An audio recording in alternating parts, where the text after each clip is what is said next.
Japan আগামী 5 বছরে বাংলাদেশ থেকে 1 লাখ শিক্ষার্থী এবং দক্ষ কর্মী নেবে বলে জানিয়েছেন প্রধান উপদেষ্টার আন্তর্জাতিক বিষয়ক বিশেষ দূত লুৎফে সিদ্দিকী। তবে সেই প্রক্রিয়ায় সিন্ডিকেট যেন সক্রিয় হতে না পারে সে বিষয়ে সংশ্লিষ্টদের সতর্ক থাকার আহ্বান জানান তিনি। রাজধানীতে এক সেমিনারে তিনি বলেন, অনেক দেশেই অনিয়মের কারণে দক্ষ ও যোগ্য কর্মী থাকার পরও সুনাম হারিয়েছে বাংলাদেশ।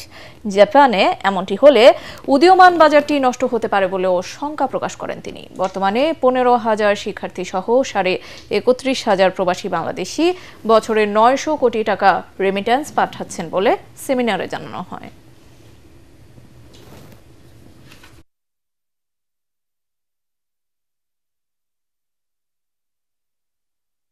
সিন্ডিকেট বা চক্র এগুলো যেন এখানে গড়ে না ওঠে।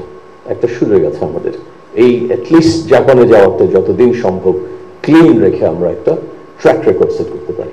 রেপুটেশনটা ইম্পর্টেন্ট।